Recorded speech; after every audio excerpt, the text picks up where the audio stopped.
Peekaboo. My wonderful vegan chef of a wife has made graciously and lovingly from her hands made me a couple breakfast burritos. Vegan, of course. All right, everyone, I want to give you a head-first look into the wonderful world of Zwift. What is Zwift? Zwift is what you're looking at on the screen right now. It is a computer program designed for cyclists and runners, of course, to work out. Obviously, I've been talking about these structured workouts I've been doing. They're all on Zwift. Essentially, Zwift is a video game where you, on your bicycle, are the controller. So if you want to ride faster, you pedal faster. You want to slow down? Well, you stop pedaling. Although it's a big mess right now, if you look at the bottom of that screen, you'll see the different colors. The red line is my heart rate. The heart rate monitor was connecting, disconnecting. That's why it's so up and down. Maybe it was accurate, actually. Maybe that was my heart just stopping, catching back up. I don't know. But if you look through that, you'll see the green, the yellow, the blue. Throughout the video and all other videos, you'll see different colors. That is my power output. So the darker the color, the harder effort I'm doing. The lighter the color, it's pretty easy. So gray is like it's not even measured. Blue's a little bit more. Green's a little bit more. Yellow's more. Orange, red, so on and so forth. And so you'll see a lot in this video of the yellow. That is the sweet spot. Sweet spot being a few watts below threshold. If you remember, my FTP from my ramp test is 225. In the video, I'm holding 205 watts, obviously 20 watts below 225, for 12 minutes at a time. Up at the top of the screen, you see the big 198. That is the current power I'm doing. To the left in the yellow box is what I should be doing, 205 watts for 12 minutes at 95 RPM. So I got to have my feet spinning pretty quick. And then to the right of the big white box, you see my heart rate monitor, 168 next to the little heart. And then the 93 next to the pedals is my cadence. So I gotta do my best to line those up and kind of hold that power, hold that cadence throughout the workout.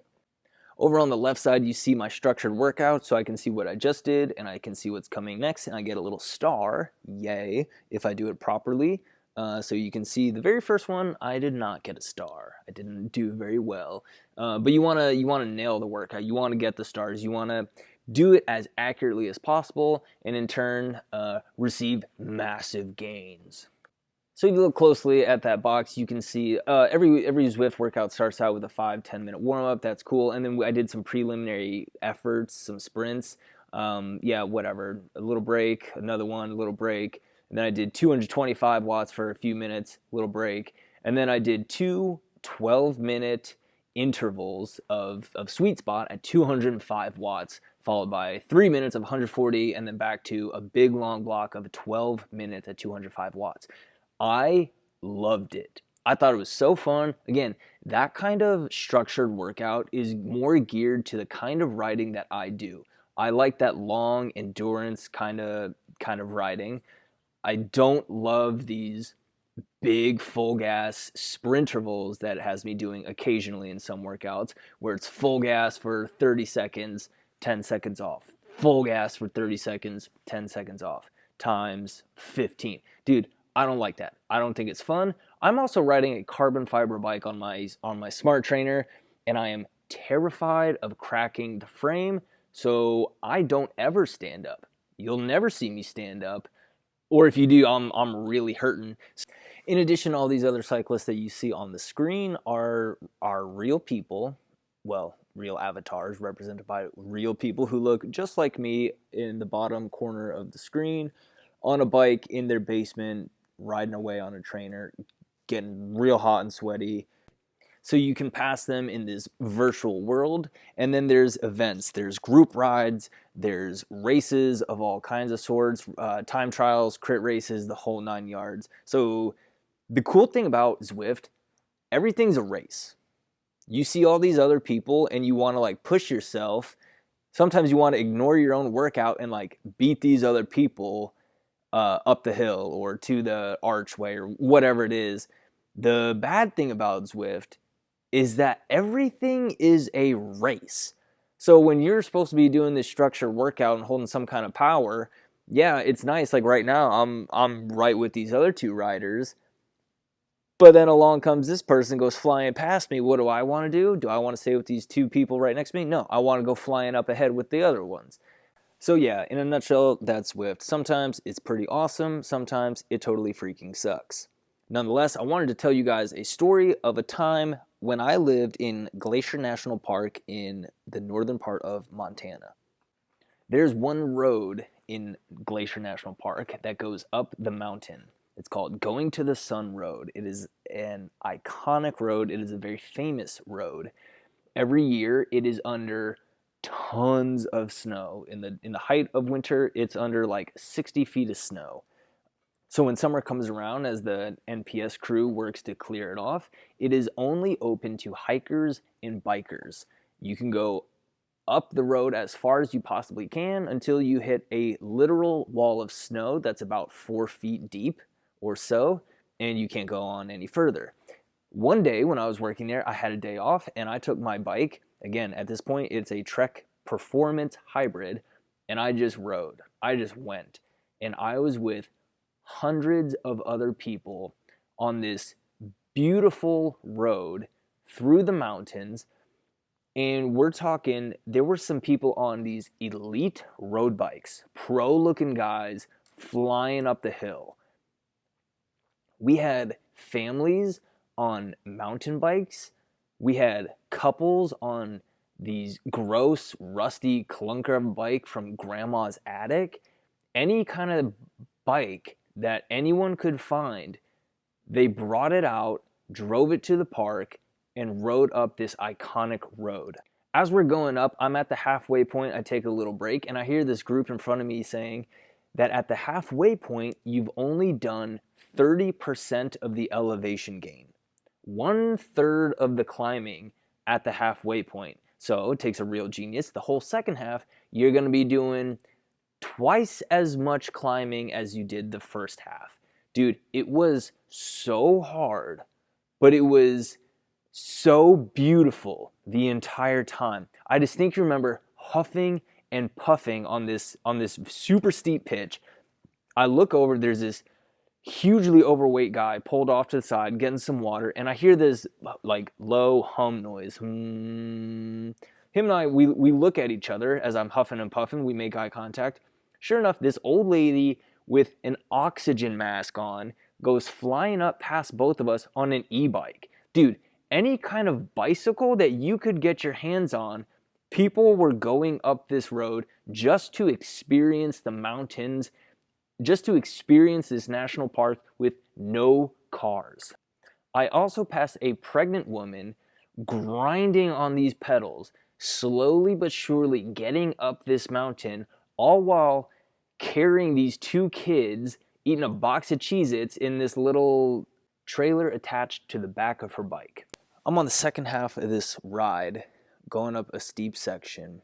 I'm completely by myself. I don't even see anyone. Occasionally a couple cyclists go whizzing by going down the hill, but I'm just slowly putzing away up the hill. And all of a sudden I hear a voice from behind me. The cyclist comes up and he goes, "Oh, I see another rider like myself is in the pain cave." I thought to myself, the what? The pain cave? I never even heard of that before. And later it dawned on me, yeah, you're right. I was in the pain cave. It's this concept of just having to put your head down, grit your teeth, and do the work. And that's exactly what I was doing in this moment. Like, there's no one around. I'm in a real dark spot right now. Everything hurts. I really want to be done. Sure, I'm surrounded by all this beauty, but boy, oh boy, do I want to get off this bike. And that dude talked to me the remainder of the way up the hill. And when we finally got to the top, I took a picture of him and his bike. He took a picture of me and mine. And we were like victorious together. We endured the pain cave together, which made it so much more bearable. To this day, I am not convinced I would have finished that ride had it not been for that other dude who helped me out along the way, who just was going through the same agony and pain and torture, experiencing all that beauty side by side with me, pedal stroke for pedal stroke. And honestly, the same is true in life. If you don't have teammates alongside you, dude, you're done for. if you don't have a boyfriend or a girlfriend or a spouse who is supportive of you, who is there with you, who's running alongside with you, going through the same things, empathizing and sympathizing with you, dude, you're in for a world of hurt. I am very pro marriage. I love Bethany so stinking much. I love her so much more now than I even did 3 years ago when we first got married. How is it possible? Dude, I don't actually know. But we have gone through so much together, just endured so much change, so many things different when we got married and she moved out to Rock Creek with me, she didn't know anybody. Dude, I was the only person she had, literally the only person she knew. And honestly, because of that, we had to stick together from the get-go. Bethany and I, we have such an emotional bond. We have such a deep emotional connection that we have worked on, that we have built, that we have fused together over the years. We are inseparable because of that. Now hear me out. I got other buddies too who I'm really close with. We've done a lot together. My college roommates and I, some other friends here who just know me so well and I know them so well. We are teammates. We've been through some adversity together, and because of that, because we've gone through some tough stuff together, we have made it to the other side even stronger than before. So my encouragement to you is, if you don't have those relationships, dude, sign up for something. Do something tough. Do something that's hard. Do something that's going to scare you. Have someone sign up with you. Or if not, dude, you're going to meet another friend or athlete alongside who you will then build that bond with. All right, well, anyways, it's late. I'm tired. Got church in the morning. Moral of the story, get some teammates. Get people on your side. Support one another. And lastly, here's what I had for dinner. We got your veggies right here, your zucchini and roasted kale. We got your sweet potato fries, yum yum, chickenless chicken tenders, and some sort of chickenless chicken wing. Where's the thing? Dude, Chipotle Georgia style. I literally lived in Georgia for a time, never heard of Georgia style. We'll see. We'll see.